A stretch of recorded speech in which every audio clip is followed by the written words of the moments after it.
রে আবু সালমা, আমরা তোমার কাছে মেয়ে বিবাহ দিয়েছি দেশে দেশে নিয়ে ঘোরার জন্য নয়। আমাদের মেয়েকে ছেড়ে তারপরে হিজরত করবা। হিজরত যদি করতে হয় তুমি একলা যাইবা, আমাদের মেয়েকে নিয়ে যাওয়ার জন্য আমরা দিব না। শ্বশুর বাড়ির গোষ্ঠীর লোকেরা উম্মে সালমাকে নিয়ে আটক করে দিল। নিজের গোষ্ঠীর লোকেরা আসছে, রে আবু সালমা, যদিও সালমা তোমার সন্তান, কিন্তু আমাদেরও তো অধিকার আছে, রক্তের টান আছে। আমাদের অধিকারের কারণে সন্তানকে আমরা আটক দিলাম। মক্কায় যদি থাকো সুন্দর পরিবার নিয়ে থাকবা, আর যদি হিজরত করতে হয়, বিবি নিয়ে গেছে তোমার শ্বশুর বাড়ির গোষ্ঠীর লোকেরা, সন্তান রেখে দিলাম আমরা। হিজরত যদি করতে হয় তুমি একা করবা, এদেরকে নিয়ে যাইতে দিব না। সহায় সম্পত্তি বিক্রি করা বন্ধ। আবু সালমা কঠিন পরীক্ষার সম্মুখীন হয়ে গেলেন। একদিকে বিবি বাচ্চা সহায় সম্পত্তি, আর একদিকে হিজরত করে আল্লাহ এবং রসুলকে খুশি করা। উঁচা একটা টিলার মধ্যে দাঁড়ায় আবু সালমা ঘোষণা দেওয়া শুরু করলেন, রে মক্কাবাসী শুনিয়া রাখো, আমরা আল্লাহর পয়গম্বর মুহাম্মদুর রাসূলুল্লাহর উম্মত। আমাদের দিলের ভিতরে বিবির মহব্বত আছে, সন্তানের মহব্বত আছে, মালের মহব্বত আছে, কিন্তু জানিয়া রাখো আল্লাহ এবং রসুলের মহব্বতের চাইতে কোনো মহব্বতেই বেশি না। সবকিছু ছেড়ে দিয়া আবু সালমা যখন মক্কা ছেড়ে মদিনার উদ্দেশ্যে হিজরত করলেন, যাওয়া শুরু করলেন। একদিন দুই দিন এইভাবে 6 দিনে গিয়া পৌঁছলেন মদিনায়। টাকা নাই, পয়সা নাই, একদম খালি অবস্থায় খোলা আসমানের নিচে তিনি হাঁটেন আর চোখের পানি ছাড়েন। যেই সন্তানকে গলায় জড়ায় ধরে তিনি ঘুমাইতেন, বিবিকে নিয়ে একসাথে খানা খাইতেন, এত আদরের সন্তান, এত প্রিয় বিবি। সহায় সম্পত্তি, ব্যবসা বাণিজ্য সবকিছু ছেড়ে দিয়ে আল্লাহ এবং রসুলের মহব্বতে তিনি মদিনায় ছুটছেন। যাইতে যাইতে 6 দিনে গিয়া মদিনার গেট পর্যন্ত পৌঁছলেন। এই মুহূর্তেই আল্লাহ পাক রব্বুল আলামিন জিবরাইল আলাইহিস সালামকে বলেন, যাও সুসংবাদ নিয়ে যাও, আল্লাহর পয়গম্বরের কাছে এই আয়াত কান আল্লাহ নাযিল করে, وَمِنَ النَّاسِ مَن يَشْرِي نَفْسَهُ ابْتِغَاءَ مَرْضَاتِ اللَّهِ وَاللَّهُ رَءُوفٌ بِالْعِبَادِ। ও পয়গম্বর, মানুষের মধ্যে এমন কিছু মানুষ আছে যারা আল্লাহ এবং রসুলের সন্তুষ্টি অর্জনের জন্য জীবনের সব বিলায় দিতে রাজি। আলহামদুলিল্লাহ নাহমাদুহু ওয়া নাস্তাঈনুহু ওয়া নাস্তাগফিরুহু ওয়া নু'মিনু বিহি ওয়া নাতাওয়াক্কালু আলাইহি ওয়া নাউযু বিল্লাহি মিন শুরুরি আনফুসিনা ওয়া মিন সাইয়্যিআতি আ'মালিনা। من يهده الله فلا مضل له ومن يضلله فلا هادي له ونشهد أن لا إله إلا الله وحده لا شريك له ونشهد أن سيدنا وسندنا وحبيبنا وحبيب ربنا ومولانا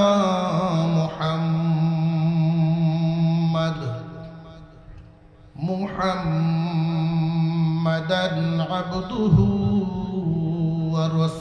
ورسوله الذي أرسل إلى الناس كافة بشيرا ونذيرا وداعيا إلى الله بإذنه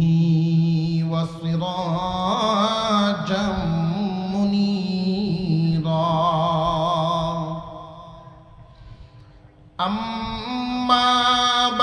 فأعوذ بالله من الشيطان الرجيم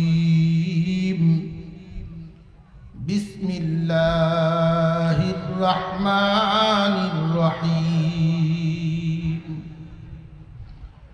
ومن الناس من يشري نفسه ابتغاء مرضات الله والله رؤوف بالعباد صدق الله العظيم وقال رسول الله صلى الله عليه وسلم تركت فيكم أمرين لن تضلوا ما تمسكتم بهما كتاب الله وسنة رسوله وصدق رسوله النبي الكريم ونحن على ذلك من الشاهدين والشاكرين والحمد لله رب العالمين اللهم صل على محمد وعلى آل محمد كما صليت على إبراهيم وعلى آل إبراهيم إنك حميد مجيد اللهم بارك على محمد وعلى آل محمد كما باركت على إبراهيم وعلى آل إبراهيم إنك حميد مجيد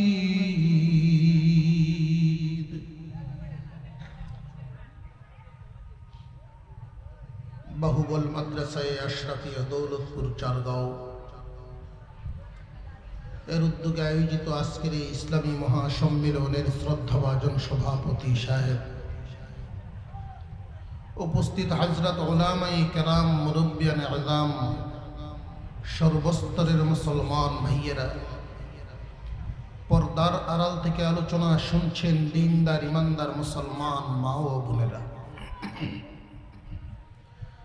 আল্লাহ পাক রব্বুল আলামিনের দরবারে শুকর আদায় করি, যিনি অত্যন্ত দয়া করে মেহেরবানি করে জান্নাতের বাগান মাজালিসুর রহমান রহমতি বরকতি এক জায়গায় আমাদেরকে শামিল হওয়ার তৌফিক দান করেছেন।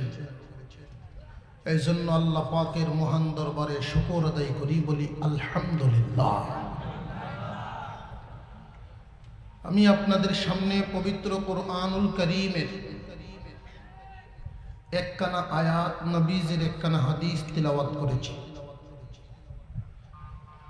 আমার তিলাওয়াতকৃত আয়াতে আল্লাহ পাক রব্বুল আলামিন বলেন, মানুষের মধ্যে কিছু মানুষ এমন আছে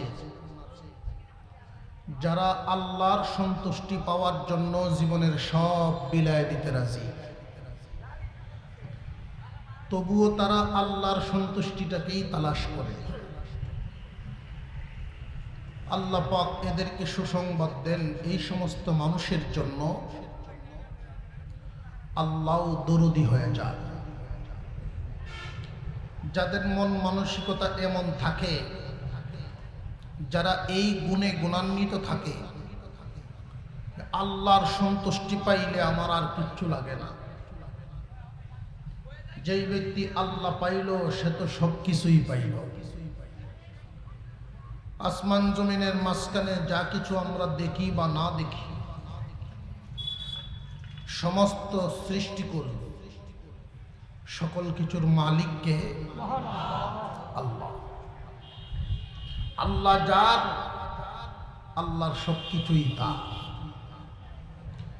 এই কথাটা যাদের বুঝে আসছে তারা সব সময় সকল কিছুর বিনিময়ে হলেও আল্লাহর সন্তুষ্টিটাকেই তালাশ করে। কোন এক বাদশা ছিলেন এমন, তার দরবারে অনেক ধরনের কর্মচারী ছিল। এর মধ্যে একটা ছিল খুব কালো বাদী। বাদশার খুব পছন্দের বাদী ছিল ওই কালো বাদীটা। মহলে এই বিষয়টা নিয়ে আলোচনা সমালোচনা শুরু হইল। বাদশার রুচি বোধ বলতে কিছু নাই। এত সুন্দর সুন্দরীরা থাকতে এই কালোবাদীর খেদমত উনি শুধু গ্রহণ করে। কালোবাদী যদি নাস্তা বানায় দেয় উনি খুব মজা করে খান। কালোবাদীটাই যদি বিছনা গুছায় দেয় উনি আরাম করে ঘুমান। কালোবাদী ছাড়া অন্য কারোর খেদমতে উনি খুশি হন না। এই সমালোচনা গুঞ্জন যখন রাজমহলে চলতে লাগলো, বাদশার কান পর্যন্ত এই খবরটা পৌঁছে গেল। বাদশাহ একদিন ঘোষণা দিলেন উজিরের সাথে আলোচনা করে 1 ঘন্টার সুযোগ দেওয়া হোক, বাইতুল মালের দরজা খুলে দেওয়া হোক। আমার রাজমহল তথা আশপাশের যত মানুষ আছে সবার জন্য সুযোগ করে দিলাম, যে যা পারে নিতে যেন পারে। 1 ঘন্টার ভিতরে যে যা নিবে এটার মালিক সে হয়ে যাবে। বাইতুল মালের দরজা খুলে দেওয়া হলো।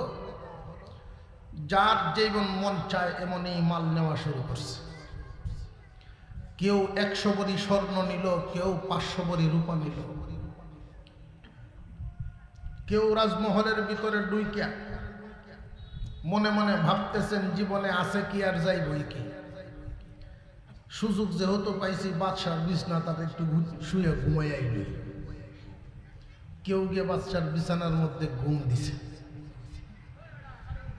এই অবস্থার মধ্যে প্রত্যেকেই ব্যস্ত মাল সংগ্রহ করতে। কিন্তু কালোবাদীটা যে জায়গায় দাঁড়ানো ছিল সেখানেই দাঁড়ায় আছে। অন্যান্য গোলামবাদীরা এটা নিয়েও আলোচনা শুরু করছে। এত শুধু কালা না, দেখা যায় ব্যাক কলো কিচ্ছু বুঝে না। এমন একটা সুযোগ কি কেউ হাতছাড়া করে? অবশেষে 1 ঘন্টা সময় শেষ হয়ে গেল। বাদশাহ এবার উজিরকে বললেন, কে কি মাল নিল জিজ্ঞাসা করো। জিজ্ঞাসা যখন শুরু হইল, কেউ বলতেছেন 100 ভরি স্বর্ণের মালিক হইছি, কেউ বলেন 500 ভরি রূপার মালিক হইছি, কেউ বলেন আমি ওই বিছনার মালিক হইছি, কেউ বলেন আমি ওই জিনিসের মালিক হইছি। অবশেষে কালোবাদীকে জিজ্ঞাসা করা হইল, তুমি কি নিছ? তুমি তো জায়গায় দাঁড়ায় রইলা। কালোবাদীটায় বলেন, আমি তো যার দরকার তারই নিছি। যেই জিনিস নিলে আমি সবচেয়ে বেশি লাভবান হব সেটাই আমি পাইছি। বাদশার চেয়ারের কোণার মধ্যে দইরা বাদশারা যে বাতাস দিতেছিল ওই চেয়ারের কোণাটা তার ধরা আছে। কালোবাদীটায় বুঝাই দিল যে এই বাদশার চেয়ার ধরে রাখছে, এই বাদশাকে আমি নিছি। সবাই অবাক হয়ে গেল, আমরা তো সবাই ঠকে গেলাম। প্রকৃতপক্ষে এই কালোবাদীটাই জিতে গেল। বাদশা যার, বাদশাহীও তার। 100 ভরি স্বর্ণের দাম বেশি না বাদশাহীর দাম বেশি? বাদশাহীর দাম বেশি। মানুষের মধ্যে এমন কিছু মানুষ আছে যারা আল্লাহর সন্তুষ্টির জন্য সব বিলায় দিতে রাজি। একদিকে আল্লাহর সন্তুষ্টি, আরেকদিকে রাখা আছে দুনিয়ার টাকা পয়সা সম্পদ, মান মর্যাদা ইজ্জত পদ পদবী সকল কিছুই একদিকে, আল্লাহর সন্তুষ্টিটা একদিকে। জমিনের সব মানুষের বেলায় এই কথাটা বলেন নাই। আল্লাহ বলেছেন কিছু মানুষ এমন আছে যারা আল্লাহর সন্তুষ্টিটাকেই তালাশ করবে। وَمِنَ النَّاسِ مَن يَشْرِي نَفْسَهُ ابْتِغَاءَ مَرْضَاتِ اللَّهِ وَاللَّهُ رَءُوفٌ بِالْعِبَادِ। আল্লাহ পাক রব্বুল আলামিন বলেন, মানুষের মধ্যে এমন কিছু মানুষ আছে, আপনার আমার নবীকে জানায় দিলেন, ওগো পয়গম্বর, মানুষের মধ্যে এমন কিছু মানুষ আছে যারা নাকি আল্লাহর সন্তুষ্টি অর্জনের জন্য জীবনের সব বিলায় দিতে পারে, তবু আল্লাহর সন্তুষ্টি নিয়েই তারা খুশি থাকে। ও পয়গম্বর, আপনি এদেরকে জানায়া দেন, এদের প্রতি আল্লাহ দরদি হইয়া যা। এই আয়াত কানা আল্লাহর নবীর একজন সাহাবীর শানে আল্লাহ পাক নাজিল করেছিলেন। এই সাহাবী প্রসিদ্ধ নাম আবু সালমা। আবু সালমা হিসাবে ওনাকে সবাই চিনত, আবু সালমা হিসাবে সবাই ডাকত। আমরাও তো মোটামুটি সমাজে একটা প্রথা চালু রাখছি, সন্তানের নামে মা বাপরে ডাকি, অমুকের বাপ অমুকের মা ডাকিনি না, ডাকি না। তবে আমাদের সমাজে যে প্রথাটা, মা বাবার সন্তান যদি 10 জনও থাকে, প্রথম সন্তানের নামেই সবাই ডাকে, ঠিক না? ঠিক। আমি লজিং থাকতাম ছোটবেলায় এক জায়গায়, তো লজিং বাড়ির সাথে এক লোক ছিল, খুব আমোদি মানুষ। তো ওনার 4 ছেলে মেয়ে, 2 জন ছেলে 2 জন মেয়ে। তো ওনার বিবিও খুব রসিক মানুষ, উনিও খুব রসিক মানুষ। তারা 2 জন খুব কথার কাটাকাটি শুরু হয়েছে একদিন। কি ব্যাপার, আপনারা কি নিয়ে কথা কাটাকাটি? যা আমার বড় মেয়েটার নাম হইল জবা, জবার মা ডাকি। এখন জবার মা তো খুব গুসা যে আমার বাকি 3 বাচ্চায় কি ভুল করছে, আপনি যে খালি জবার মা ডাকেন, এই সন্তানটার নাম লইন না, এটা কি আমার ঘরের না? এখন তো বেটা কথা তো ঠিকই কইস, এখন নাম তো আমার মুখস্থ করুন লাগবে। নাম সাইডটা খুব মুখস্থ করছে, কই রে এখন বেটা ডাক দেয়, কই গো জবা কুসুম রূপন্দুলালের মা। এখন বেটি খুব খুশি, জবা কুসুম রূপন্দুলালের মা খুব খুশি। আপনারা যাদের একাধিক সন্তানাদি আছে, সবগুলো সন্তানের নাম লইয়া বিবিরে ডাক দেওয়া কষ্টের কাম না? এটাও তো হিসাব নিকাশ মেলানি লাগে। মক্কা নগরীতে আবু সালমা, সালমার বাপ হিসাবে আল্লাহর নবীর এই সাহাবী খুব পরিচিত ছিলেন। স্বামী স্ত্রীর সংসার, সুখ শান্তি আরামায়েশের কোনো কমতি নাই। দুজন একসাথে নবীজির দরবারে গিয়ে ঈমান আনলেন।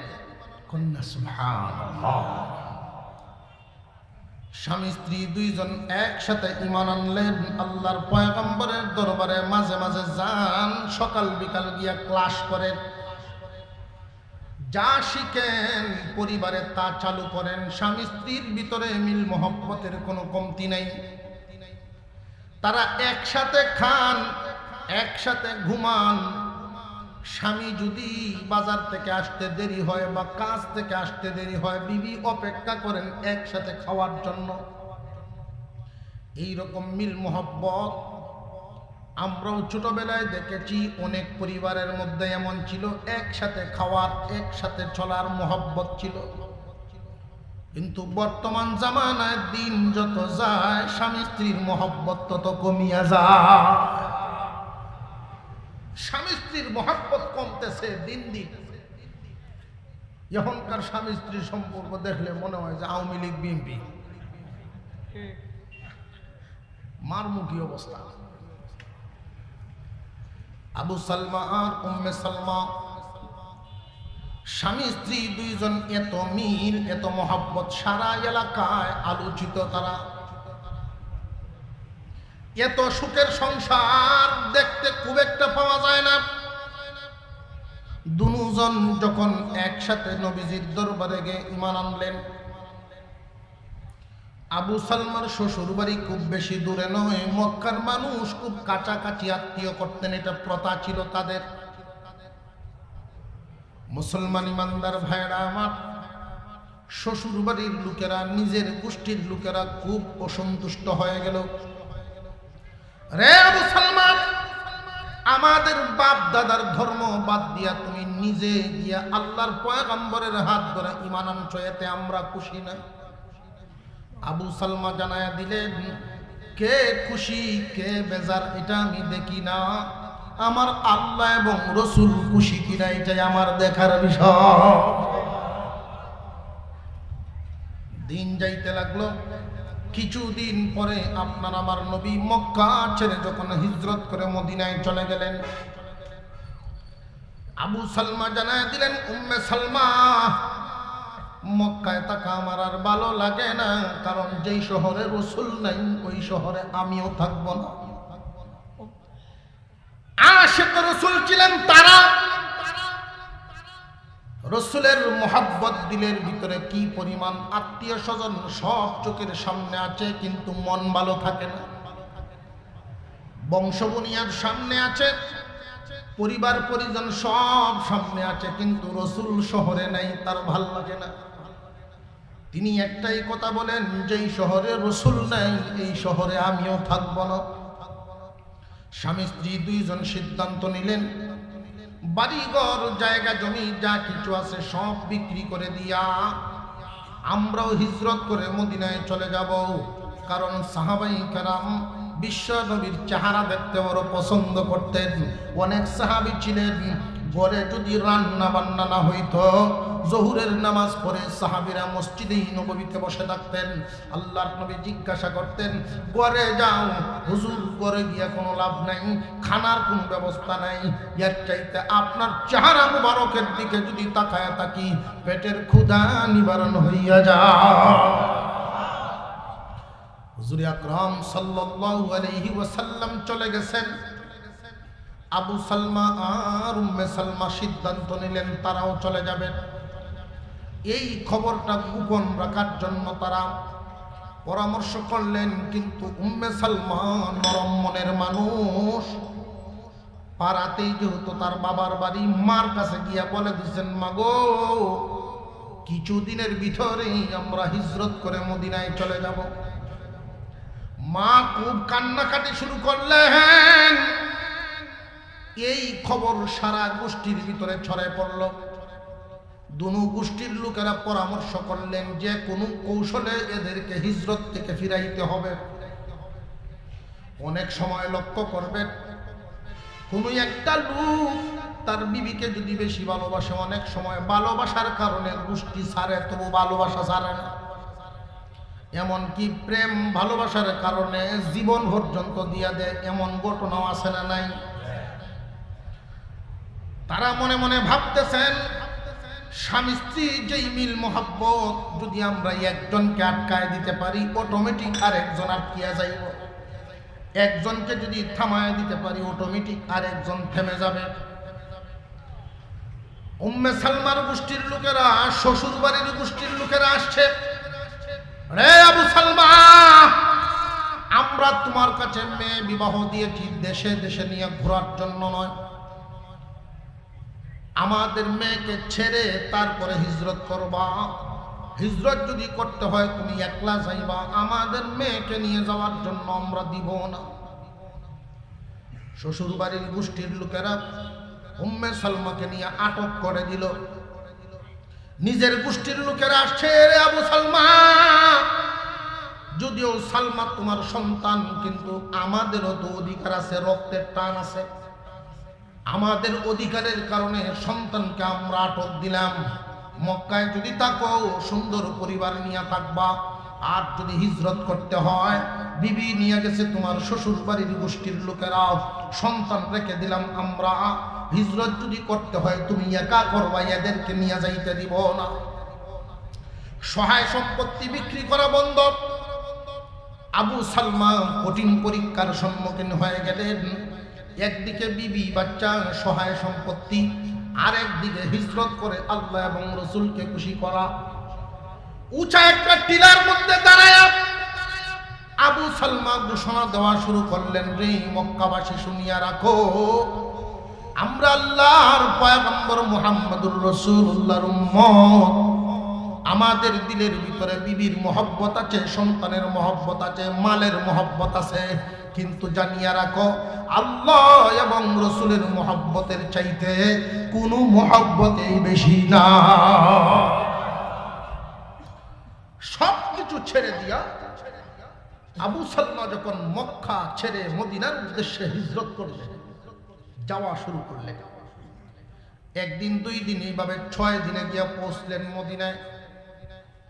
টাকা নাই, পয়সা নাই, একদম খালি অবস্থায় খোলা আসমানের নিচে তিনি হাঁটেন আর চোখের পানি ছাড়েন। যেই সন্তানকে গলায় জড়ায় ধরে তিনি ঘুমাইতেন, বিবিকে নিয়ে একসাথে খানা খাইতেন, এত আদরের সন্তান, এত প্রিয় বিবি, সহায় সম্পত্তি, ব্যবসা বাণিজ্য সবকিছু ছেড়ে দিয়ে আল্লাহ এবং রসুলের মহব্বতে তিনি মদিনায় ছুটছেন। যাইতে যাইতে 6 দিনে গিয়া মদিনার গেট পর্যন্ত পৌঁছলেন। এই মুহূর্তেই আল্লাহ পাক রব্বুল আলামিন জিবরাইল আলাইহিস সালামকে বলেন, যাও সুসংবাদ নিয়ে যাও, আল্লাহর পয়গম্বরের কাছে এই আয়াত কান আল্লাহ নাযিল করে, وَمِنَ النَّاسِ مَن يَشْرِي نَفْسَهُ ابْتِغَاءَ مَرْضَاتِ اللَّهِ وَاللَّهُ رَءُوفٌ بِالْعِبَادِ। ও পয়গম্বর, মানুষের মধ্যে এমন কিছু মানুষ আছে যারা আল্লাহ এবং রসুলের সন্তুষ্টি অর্জনের জন্য জীবনের সব বিলায় দিতে রাজি। সবকিছু চলে গেলেও মনে কোনো কষ্ট নাই, আল্লাহ এবং রসুলের সন্তুষ্টি অর্জন করার জন্য যারা সব বিলায় দেয়। হুজুরে পাক সাল্লাল্লাহু আলাইহি ওয়াসাল্লাম মদিনার গেট পর্যন্ত আল্লাহর নবী চলে আসছেন। 2টা হাত বাড়ায় দিলে বলেন, আবু সালমা রে, অনেক লাভবানের ব্যবসা করে আসছো, তুমি সব কিছুর বিনিময়ে আল্লাহর সন্তুষ্টি খরিদ করছো। মদিনায় থাকা শুরু করলেন। মদিনায় তিনি থাকতেছেন। মানুষ হিসাবে স্ত্রী সন্তানের কথা স্মরণ হইবনি না, হইতো না। 10 দিন 15 দিন পরে পরে নতুন নতুন হিজরতকারীরা মক্কা ছেড়ে আসতেছে। যারাই আসে জিজ্ঞাসা করেন, আমার আবু সালমা কেমন আছে? দূর থেকে তিনি লক্ষ্য করে দেখেন, যদি বুরকাওয়ালা কোনো মানুষ, কোনো মহিলা বাচ্চা কুলে নিয়ে আসতে থাকে, আবু সালমা মনে মনে ভাবতেন যে আমার বাচ্চার বিবি মনে হয় চলে আসতেছে। যখন কাছে আসতো তখন দেখতেন যে না, তার বিবি বাচ্চা না। এইভাবে দিন দেওয়া শুরু হইল। একদিকে বিবি কান্দেন, আরেকদিকে বাচ্চা কান্দে। কোনো একটা সন্তান যত আদরই থাকুক, যদি মা বাবার কাছে না থাকে দেখবেন শুকাইতে থাকে। বাচ্চারও মনের ভিতরে মা বাবার প্রতি ভালোবাসা আছে না নাই? বাচ্চা এক জায়গায়, বিবি আর এক জায়গায়। হিজরত করনেওয়ালা লোকেরা আয়েশা যখন বলেন, রে আবু সালমা, আল্লাহ এবং রসুলের সন্তুষ্টি পাইছ, তোমার সালমা শুকাইছে, তোমার বিবিও শুকায়া যাইতেছে। আবু সালমার চোখ দিয়ে গড় গড় করে পানি পড়ে। ওনার মনের ভিতরে তখন শক্ত মজবুত একটা অবস্থান আছে। বিবি বাচ্চা হারাইলেও আমার আল্লাহর সন্তুষ্টি তো আমার আছে। মনে বড় আশা, আমার সালমার বিবি হয়তো চলে আসবে। দিন যাইতে লাগলো, 6 মাস চলে গেছে। 6 মাস পরে দুনু গোষ্ঠীর লোকেরা বসছে, বৈশা তারা সিদ্ধান্ত নিল, এই বাচ্চাটাকে আর কষ্ট দিয়ে লাভ নাই, মেয়েটাকেও কষ্ট দিয়ে লাভ নাই। আমরা পরীক্ষা করে দেখেছি, যারা মুহাম্মাদের দলে নাম লিখিয়েছে, যারা ঈমান এনেছে, পরীক্ষা করে দেখেছি স্ত্রী সন্তান সহায় সম্পত্তি সব চাইতে আল্লাহ এবং রসুলের মহব্বতে এদের দিলের ভিতরে বেশি। পরীক্ষায় ফাঁস। বিবি বাচ্চা দুজনকে একসাথে করলো, একটা কাফেলার সাথে দিয়ে দিলেন, যাও মদিনায় তার স্বামীর কাছে পাঠায়া দিচ্ছি, তারা একসাথে থাকো। রওনা দিলেন। 1 দিন 2 দিন 3 দিন যাইতেছে, 6 দিনের রাস্তা। উম্মে সালমা রাস্তা দিয়ে আসেন আর মনে মনে ভাবেন, যেই বিয়ে শাদীর পর থেকে যেই স্বামীকে ছাড়া একদিনও ঘুমান নাই, যেই স্বামীকে ছাড়া এক ওয়াক্ত খানা খান নাই, 6 মাস কত হয়ে গেল, মদিনায় চলে গেলেন। 6 মাস পরে আজকে বুঝি দেখা হবে। উনি মনের ভিতরে কত কল্পনা আঁকতেছেন। উম্মে সালমা মনে মনে ভাবতেছেন, আমি মদিনার গেইটে গিয়া, মদিনায় প্রথম গিয়া আমি তো বুরকা পরা অবস্থায়, আমার চিনব না। আমি পিছন দিক থেকে গিয়ে চোখে ধরে বলবো, দেখি আমার কণ্ঠ শুনে কি চিনতে পারে নাকি আমাদেরকে ভুলে ফেলছে, 6 মাসে এটা পরীক্ষা করব। এইভাবে মনে কল্পনা করে করে উম্মে সালমা তার সন্তান কোলে নিয়ে যখন মদিনা পর্যন্ত গিয়ে পৌঁছে গেলেন, এমনি একজন ঘোষকের ঘোষণা তার কানের মধ্যে আইসা লাগতেছে, তোমরা কারা গো, কে কোথায় আছো, জলদি তোমরা একত্রিত হয়ে যাও, জানাজার নামাজ সংগঠিত হবে, জানাজার নামাজ অনুষ্ঠিত হবে। আবু সালমা দুনিয়া থেকে বিদায় হয়ে গেছে। আবু সালমা দুনিয়া থেকে বিদায় হয়ে গেছে। এই খবরটা যখন উম্মে সালমার কান পর্যন্ত পৌঁছে গেল, তিনি ডাক দিয়া বলেন, রে ঘোষক, কোন আবু সালমা মারা গেছে, কার কথা তুমি বলতেছো? ঘোষকে ডাক দিয়া বলে, মহিলা গো, আপনি চিনবেন না, তিনি বড় ত্যাগী একজন মানুষ। স্ত্রী সন্তান সব কিছু বাদ দিয়া হিজরত করে তিনি মক্কা থেকে মদিনায় চলে আসছিলেন আল্লাহ এবং রসুলের মহব্বতে। আল্লাহ এবং রসুলের মহব্বত ভালোবাসা পাওয়ার জন্য সব কিছু ত্যাগ করে তিনি হিজরত করে মক্কা ছেড়ে মদিনায় আসছিলেন। আল্লাহর মহব্বতের এই বান্দা, রসুলের মহব্বতের এই সাহাবী আজকে চিরদিনের জন্য দুনিয়া থেকে বিদায় হয়। উম্মে সালমা দৌড়ায় লাশের কাছে গেলে গিয়ে দেখেন চাদর দিয়ে বডিটা ঢাকা আছে। তিনি বডিটার কাছে, মাথার কাছে গিয়া ডাকতেছেন, ও আবু সালমা, আমরা এই মদিনায় আসলাম, তোমার সন্তানকে আদর করার মতো মদিনায় আর কেউ নেই, আমাদের কোনো আত্মীয় স্বজন নেই, কে আমাদেরকে দেখবে, কে আমাদের ভরণ পোষণের দায়িত্ব নেবে? তুমি বুঝি অভিমান করে চলে গেছ? আমি ইচ্ছা করে মক্কায় থাকি নাই, আমার গোষ্ঠীর লোকেরা আমার আসতে দেয়। 6 মাস গত হয়ে গেল। 6 মাসের ভিতরে আমি অনেক চেষ্টা করেছি, কিন্তু আসতে পারি নাই, তারা আমারে বাধা দিয়ে রাখছে। আজকে বুঝি অভিমান করে চলে গেছ। স্বামী স্ত্রীর মহব্বত মক্কা নগরীতে ছিল নজিরবিহীন মহব্বত। এইভাবে যখন কান্নাকাটি করতেছেন, আল্লাহর পয়গম্বর বলেন, রে উম্মে সালমা, চোখের পানি আর ছাড়িও না।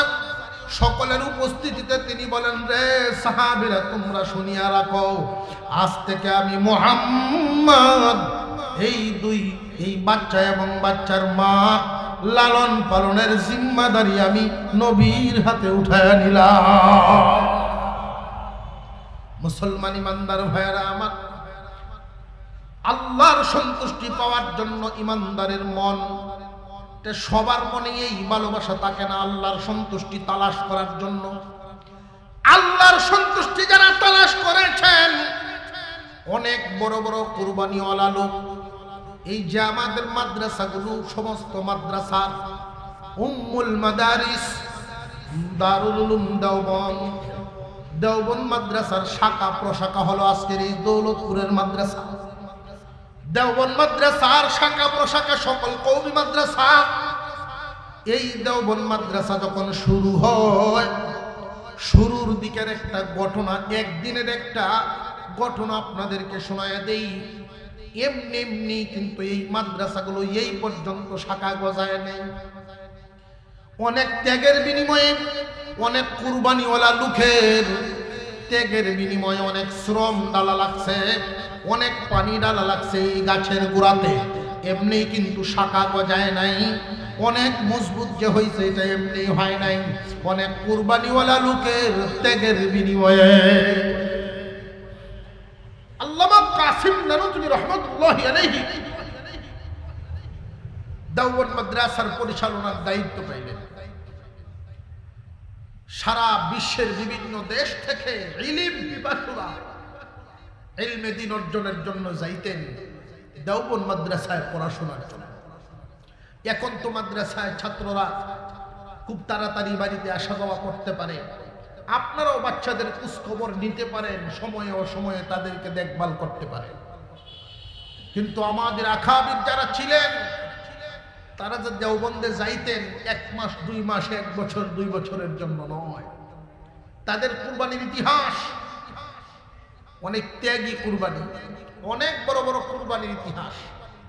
তারা যাইতেন 16 বছর 18 বছরের জন্য যাইতেন, 20 বছরের জন্য যাইতেন। বাড়ির থেকে চিঠি যাইতো, চিঠিটা খুলে পড়তেন না, বিছানার নিচে রেখে দিতেন। চিঠিটা পড়লেই বাড়ির দিকে মন চলে যেত, বাড়ির সব নকশা চোখে ভাসতে থাকবে, মনটা যেন এদিকে না যায়, চিঠিটাই পড়তেন না। এত কুরবানিওয়ালা লোক। এমনি আমাদের আকাবিররা এত বড় বড় হয়ে আমাদের দেশে আসছেন না, এমনি না, কুরবানি আছে, ত্যাগ আছে। বিছানার 1 ফুটলা হয়ে যেত চিঠি, 16 বছর 18 বছরের চিঠি সব জমা হয়েছে। পড়াশোনা শেষ, খোলা শুরু হয়েছে চিঠি। প্রথম চিঠিটা পড়ছেন, খুব হাসতেছেন, খুশি হয়েছেন। সাথীরা জিজ্ঞাসা করছেন কি ব্যাপার, খুব খুশি হয়েছে দেখা যায় যে হ্যাঁ, আজ থেকে 16 বছর আগের যে চিঠিটা ওইটার মধ্যে লেখা আছে বড় ভাই বিয়ে করছেন, 1 ছেলে সন্তান হয়েছে, এই জন্য খুশি হয়েছি। এখন তো গিয়া পাইবো, হয়তো এই ভাতিজাটা অনেক বড় হয়ে গেছে। পরে আরেকটা চিঠি পড়ছেন, চোখের পানি ছাড়তেছেন, কাঁদতেছেন। জিজ্ঞাসা করছে কি ব্যাপারে, এখন কান্দো কেন? পরের চিঠিতে লেখা আছে তোমার আব্বা দুনিয়া থেকে বিদায় হয়ে গেছে। মনে বড় স্বপ্ন ছিল রেল লাইনে এসে নামবো, আব্বা আমারে রিসিভ করবেন, কিন্তু আব্বা নাই, পাবো না কি। অনেক ত্যাগের বিনিময়ে ইলমে দ্বীন, এই ইলমের শাখা প্রশাখা মাদ্রাসাগুলো এমনি হয় নাই, অনেক ত্যাগের বিনিময়ে হয়েছে। মুসলমান ভাইয়েরা, মাদ্রাসার তালিবে ইলমদের জীবন, আমাদের জীবন, হুজুরদের জীবনটা একটু পর্যবেক্ষণ করলে দেখা যায় 7 বছর বয়সের সময় মা বাবার উর থেকে বিদায় হয়ে যায়, মাদ্রাসার বোর্ডিংয়ে থাকা শুরু হয়। যেই বাচ্চাটা মার বিছানায় থাকার কথা, কোরআন হাদিস অর্জন করবে, ইলমে দ্বীন হাসিল করবে, এই আশা, মা বাবায় তাকে ঘর থেকে বাইর করে দেয়, মাদ্রাসায় থাকে। দেখবেন এক সময় রাত্রিবেলায় লর বেঁধে তারা ঘুমাইতেছে, 1 ফুট 1.5 ফুট জায়গা নিয়ে নিয়ে ঘুমাইতেছে। কিসের আশায়? বাবার আদরের সন্তানটাই ফ্লোরে শুয়ে রয়েছে, কেন? আল্লাহর কালাম হাসিল করার জন্য। 7 বছর বয়সের সময় আসলো, আর কিন্তু বাড়ি ফিরা হয় না। উলামায়ে কেরামের জিন্দেগি একটা সময় যায় ইলমে দ্বীন হাসিল করতে করতে। যখন ইলমে দ্বীন হাসিল করা শেষ হয়, খেদমত শুরু হয়ে যায়। এই মাদ্রাসায় তাদের বাড়ি ঘর, মাদ্রাসায় খেদমত শুরু হয়েছে। খেদমত করতে করতে এক সময় সারাটা জিন্দেগি শেষ হয়। এই খেদমত তো আর শেষ হয় না। ওই যে 7 বছরের সময় মাদ্রাসায় ঢুকছিলেন, মৃত্যুর আগ পর্যন্ত খেদমতেই চলছে, খেদমতেই চলছে, লাশ হয়ে তারপরে বাহির হয়। মুসলমান ইমানদার ভাইরা আমার, কাসিম নানুতুবি রহমাতুল্লাহি আলাইহির কাছে খবর গেল, হুজুর বোর্ডিংয়ে খানা নাই, পৃথিবীর বিভিন্ন দেশ থেকে মানুষ আসছে ইলমে দ্বীন হাসিল করার জন্য, বোর্ডিংয়ে খানা নাই। এদের খানা পিনার দায়িত্ব তো মাদ্রাসার মুহতামিমের নিতে হবে। মুহতামিম সাহেব হুজুর চিন্তায় পড়ে গেলেন। কাসিম নানুতুবি, যিনি ছিলেন ভারতবর্ষের উল্লেখযোগ্য একজন আলেম, আল্লাহর ওলি, হিন্দু অধ্যুষিত দেশ, হিন্দু অধ্যুষিত এলাকায় মাদ্রাসায় দেওবন্দ, বেশিরভাগ মানুষ এই মাদ্রাসার বিরোধিতা করে, কিছু সংখ্যক ইমানদার মানুষ, দিনদার মানুষ মাদ্রাসার সাথে লেগে আছে। কাসিম নানুতুবি রহমাতুল্লাহি আলাইহি এই খবরটা পায়া মাদ্রাসার হুজুরদেরকে ডাকলেন। তিনি বললেন, আপনারা একটা কাজ করেন, বাচ্চাদেরকে নিয়ে আল্লাহর কাছে কান্দেন আর বলেন আল্লাহ যেন এদের রিজিকের ব্যবস্থা করে। কাসিম নানুতুবি রহমাতুল্লাহি আলাইহি নিজেও দোয়া করতেছেন। একদিন চলে গেল, 2 দিন চলে গেল, তৃতীয় দিন কোনো ব্যবস্থা হয় নাই। বাচ্চাদের হালত হলো এমন, যার কাছে যেই পরিমাণ নাস্তা ছিল, কেউ একটু নাস্তা নিজে খাইছেন আর একজন একটু খাওয়াইছেন, বোর্ডিংয়ে খানা নাই। অনেক গরিব ছাত্র ছিল যাদের নাস্তা দেওয়ার কেউ নাই, গাছের পাতার রস চিবায়া খায়া জীবন ধারণ করছে। কাসিম নানুতুবি রহমাতুল্লাহি আলাইহি এই দৃশ্যটা যখন দেখলেন, দৌড় শুরু করছেন। কাসিম নানুতুবি দৌড়েন আর কান্দেন, আল্লাহ কিয়ামতের দিন আমারে তুমি আসামি বানায়ো না গো। দৌড়াইতেছেন আর চিন্তা করতেছেন, আল্লাহ মনে হয় আমাকে পরীক্ষায় ফেলায় দিছেন।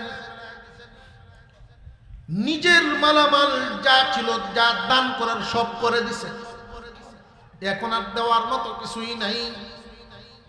তিনি যাইতেছেন কোন একটা কাজের সন্ধান পাওয়া যায় কিনা, কাজ করবেন, কাজের বিনিময়ে যেই পরিমাণ টাকা পাওয়া যাবে ওইটা দিয়ে বোর্ডিং এর একবার খানার ব্যবস্থা করা যায় কিনা সেই চিন্তা করতেছে।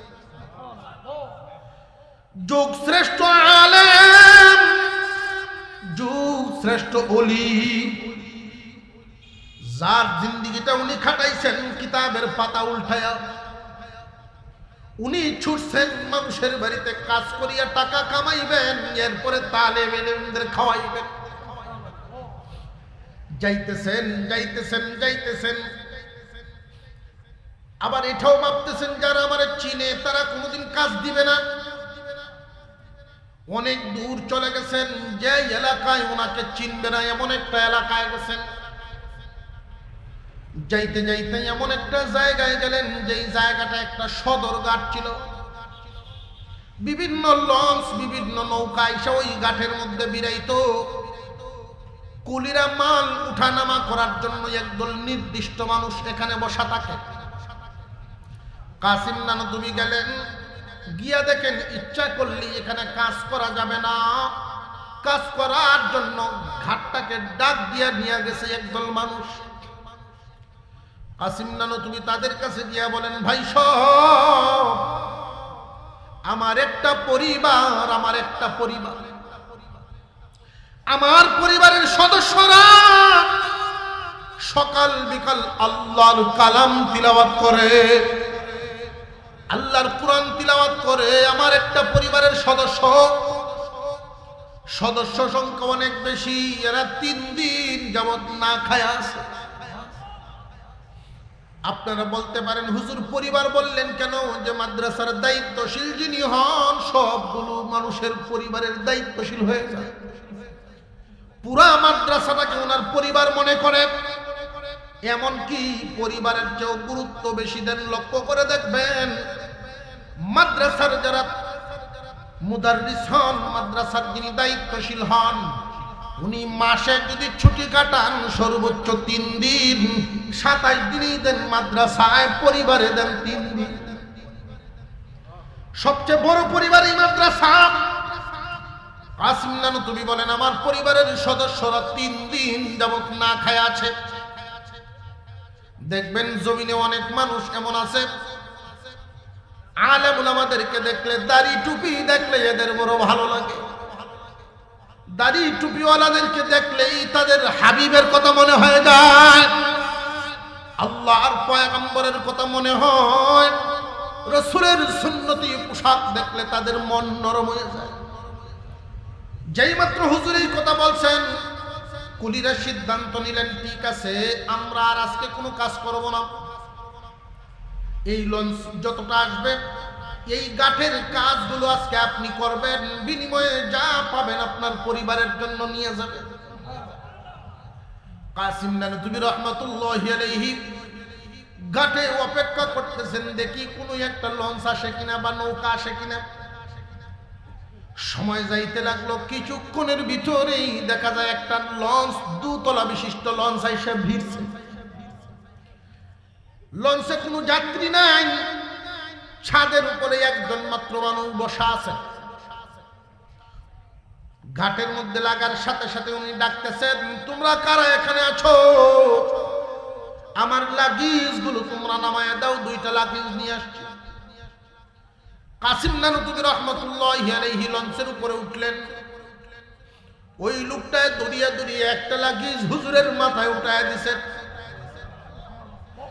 কাসিম নানুতুবি রহমাতুল্লাহি আলাইহি তালিবে ইলমদের খানার প্রয়োজন মিটাইবেন, খানার ব্যবস্থা করবেন, লাগেজ উঠায় নিছেন মাথায়। 3 দিন পর্যন্ত আল্লাহর কাছে দোয়া করছেন, কোনো ব্যবস্থা হয় নাই। এবার কাজ করার জন্য বাড়ি ছেড়ে ঘাটে গিয়ে দাঁড়াইছে। এই লাগেজটা যখন উপরে নামাইলেন, আবার আর একটা আইনা নিয়ে নিলেন, 2টা লাগেজ জমা করলেন।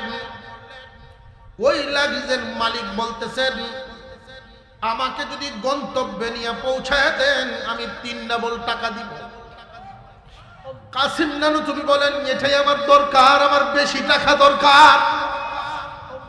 কোন দিকে নিতে হবে বলেন, কোন দিকে নিতে হবে বলেন, আমার টাকার দরকার। ও মুসলমান ইমানদার ভাইরা আমার, কাসিম নানুতুবির টাকার দরকার নিজের বিল্ডিং বানাইতেন না তালিবে ইলমদের খেদমত, তালিবে ইলমদের খানা ব্যবস্থা করবেন। এই জন্যই উনি এই ফিকিরে নামছেন, নিজের কোনো জরুরত পূরণের জন্য নয়, নিজের কোনো বিলাসিতার জন্য নয়। কাসিম নানুতুবির জীবন যাপন ছিল এমন, যেই পাগড়িটা উনি পরিধান করতেন এত পুরান হইতো ধরলে টুকরা হিসাব পড়তো হাতে। এমন সাদা সিধা জীবন যাপন। 2টা লাগেজ উনি পৌঁছায় দিবেন ওনার গন্তব্যে। নানুতুবি রহমাতুল্লাহি আলাইহি জিজ্ঞাসা করলেন যে আপনার এই লাগেজগুলো কোন দিকে নিয়ে যাইতে হবে? এই লোকটাই বলেন, গন্তব্য স্থান আমিও চিনি না, তবে ওই দিকে যাইতে হবে। কাসিম নানুতুবি ভাবতেছেন, আমি তো লজ্জার থেকে বাঁচার জন্য ওই দিক থেকে চলে আসছি।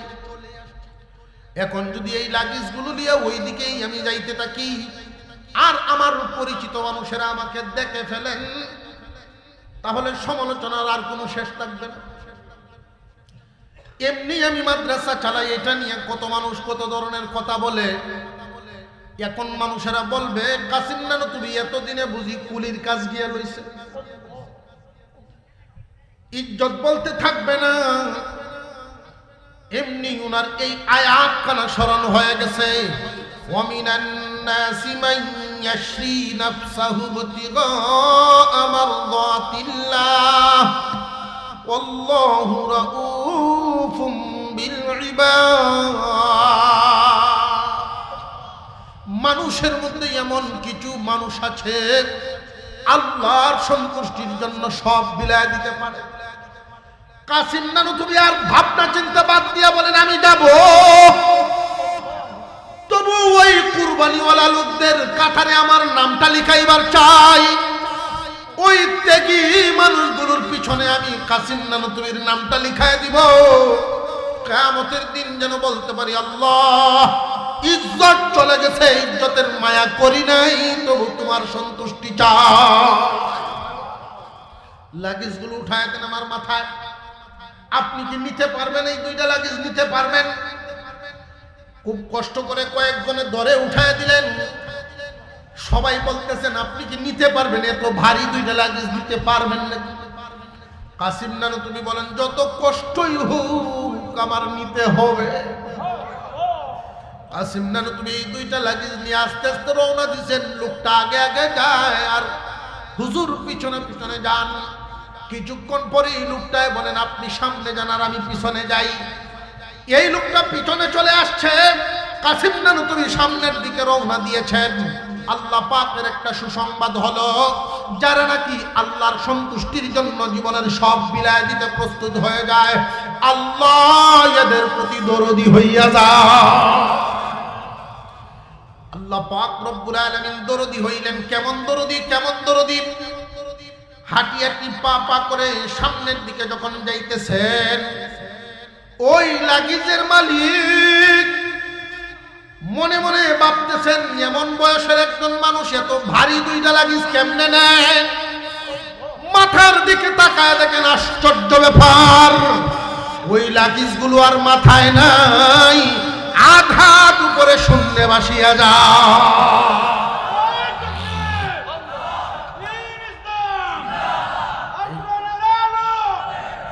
লাগেজগুলো শূন্যে ভাসিয়া যাইতেছে, দেখা লোকটা আশ্চর্য হয়ে গেছে। দৌড়ায় গিয়ে হুজুরের সামনে গিয়ে বলেন, আগে লাগেজ নামান। আপনি কি মানুষ নাকি জিন, এটার পরিচয় দেন। আপনি কি মানুষ? মানুষ হইলে আপনার পরিচয় দেন।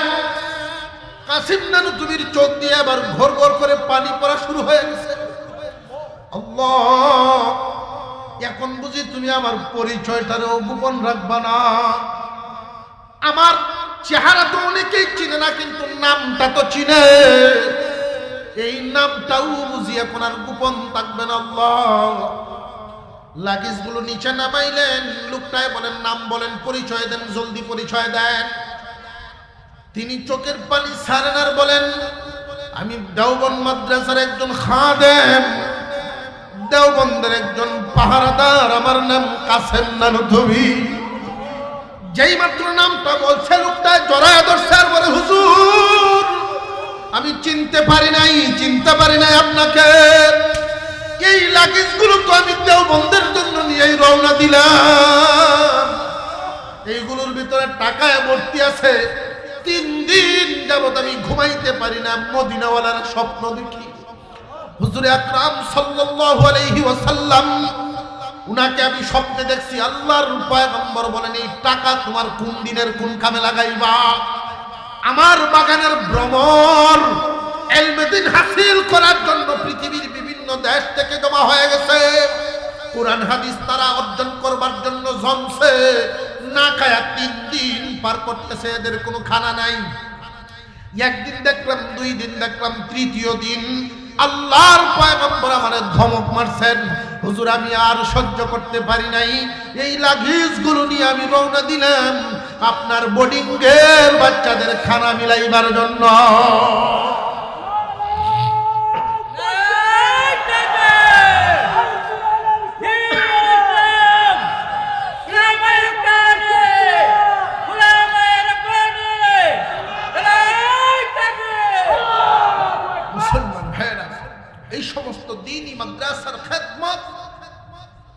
নবী করিম সাল্লাল্লাহু আলাইহি ওয়াসাল্লাম কোন একটা জাতির উপরে ছাড়েন নাই।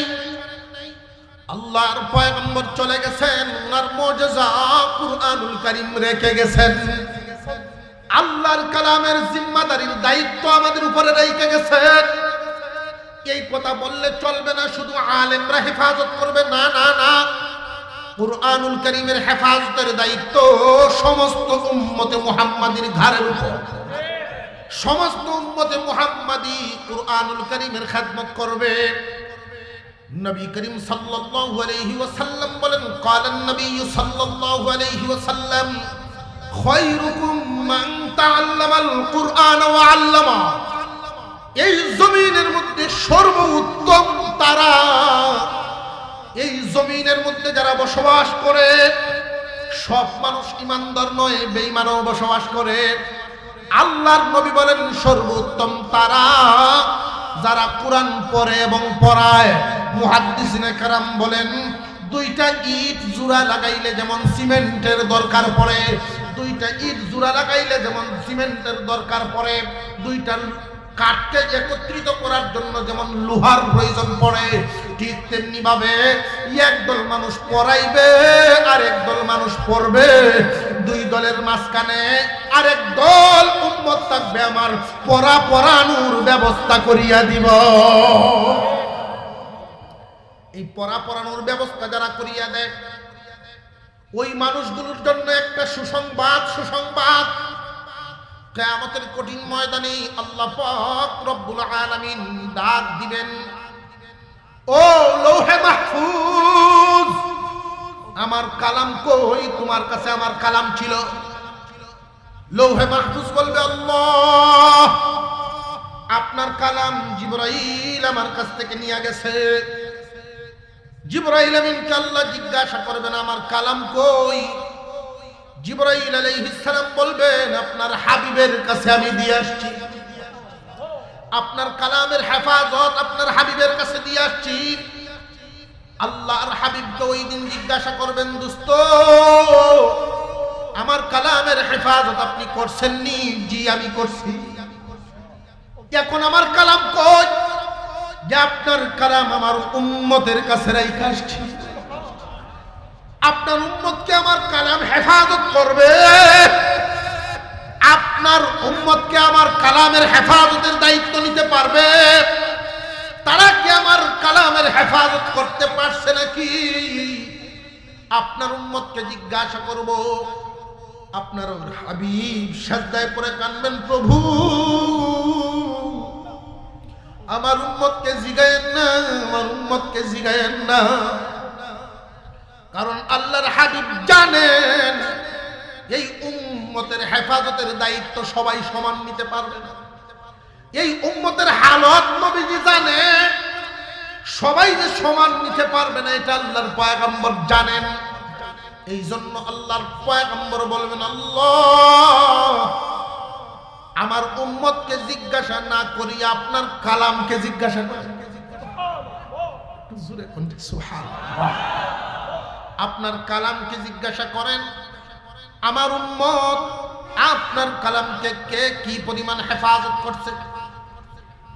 আল্লাহ পাক রব্বুল আলামিনের দরবারে আল্লাহর কালামকে হেফাজত কে কি পরিমাণ করছে জিজ্ঞাসা করার জন্য হাজির করা হবে। আল্লাহর কালাম ওই দিন আল্লাহর সামনে দাঁড়াবে। আপনার আমার হাবিব বলেন, কোর্টে যেইভাবে উকিল জজের সাথে জেরা করে, আল্লাহর কালাম ওইভাবে আল্লাহর সাথে জেরা করবে। আল্লাহর কালাম বলতে থাকবে, আল্লাহ, আপনার হাবিব আমাকে রেখে আসার পরে কিয়ামত পর্যন্ত একদল উম্মত আপনার সন্তুষ্টি পাওয়ার জন্য আমাকে হেফাজতের দায়িত্ব নিছে। একদল মানুষ আমাকে মুখস্থ করে তাদের সিনার ভিতরে হেফাজত করছে।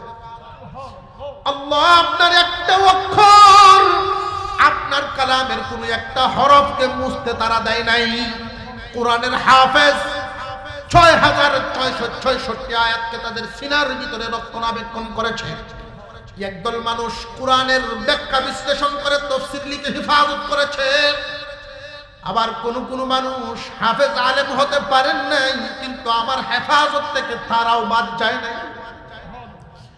হাফেজ আলেম হতে পারে নাই, কিন্তু হাফেজ আলেম হওয়ার জন্য একটা ঘরের দরকার, এই ঘরটার একটা জায়গার দরকার। একদল মানুষ এমন ছিল জায়গা দিয়ে দিছে। একদল মানুষ এমন ছিল এই জায়গার উপরে কোরআন হাদিস পড়ে যারা হাফেজ আলেম হবে এদের জন্য থাকার ব্যবস্থার সুন্দর ঘর বানায় দিছে। এই হাফেজ আলেম যারা হবে শীতকালে যেন ঠান্ডা না লাগে বাচ্চাদের, এই জন্য আপনার বান্দাদের অনেক বান্দা এমন আছেন শীতকালে শীতের কাপড়ের ব্যবস্থা করে দিছে, কার্পেটের ব্যবস্থা করে দিছে। আপনার বান্দাদের এমন বান্দা হাবিবের উম্মত অনেক ছিলেন, যারা এমন ছিলেন হাফেজ হন নাই, আলেম হন নাই, কিন্তু হাফেজ আলেম হওয়ার জন্য যে ওরা এখানে থাকতো এদের খাবারের ব্যবস্থা করে দিত। কেউ লজিং রাখতো, কেউ সাহায্য সহযোগিতা করত। আপনারা যারা এই সমস্ত মাদ্রাসার সাথে মিলেমিশে আছেন, কিয়ামতের কঠিন ময়দানে আপনাদের জন্য একটা সুসংবাদ হলো, আল্লাহ পাক